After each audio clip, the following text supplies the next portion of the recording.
کراچی سے لاپتہ M Q M کارکنان کے اہل خانہ بہادر آباد پہنچ گئے۔ رانا ثناء اللہ کا انتظار۔ کچھ دیر میں ایم کیو ایم پاکستان کے عارضی مرکز بہادر آباد پہنچیں گے۔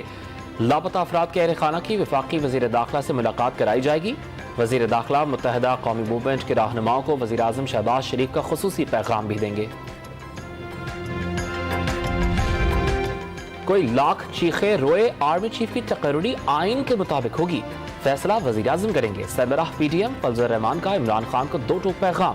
پنجاب حکومت کو کمزور قرار دے کر اس کے جلد پلٹنے کا عندیہ بھی دے دیا۔ کہا عمران خان آزادی کے لفظ سے عوام کو دھوکہ دے رہے ہیں، امپورٹڈ چور کا بھی محاسبہ ہونا چاہیے۔ ملک کا 1/3 حصہ سیلاب سے متاثر ہوا۔ 3 کروڑ سے زائد لوگ سیلاب سے متاثر ہیں۔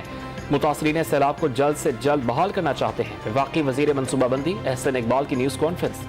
عوام سے آخری سیلاب متاثر کی بحالی تک ریلیف اینڈ ریسکیو آپریشن میں مدد کی بھی اپیل۔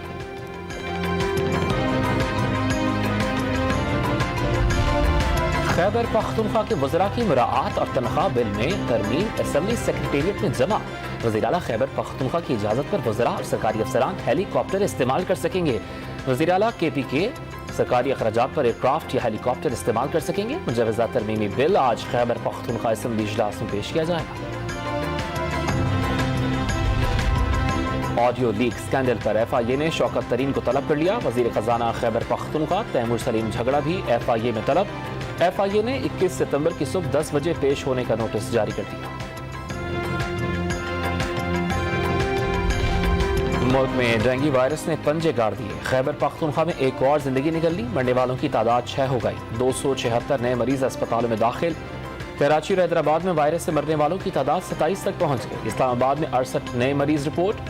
پنجاب میں موذی مچھر نے 879 افراد کو ڈنگ مارا۔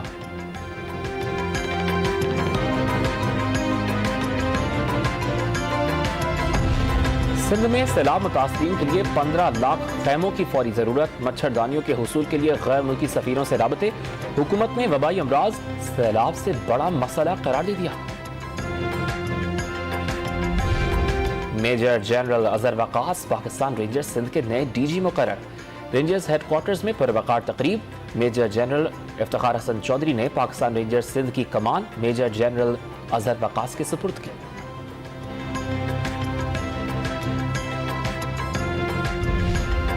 ملک کو تقسیم کرنے کی کوئی بھی سرگرمی برداشت نہیں کی جائے گی۔ امریکہ کے صدر کی جانب سے تائیوان کے دفاع کے بیان پر چینی وزارت خارجہ کا سخت رد عمل۔ اور پاکستان اور انگلینڈ کرکٹ ٹیمز کے درمیان پہلا T20 انٹرنیشنل میچ آج نیشنل اسٹیڈیم کراچی میں کھیلا جائے گا۔ پاکستان اور انگلینڈ کے درمیان تاریخی سیریز کا آغاز آج شام 7:30 پر نیشنل اسٹیڈیم میں ہوگا۔ انگلش ٹیم 17 سال بعد پاکستانی میدان پر ایکشن میں نظر آئے گی۔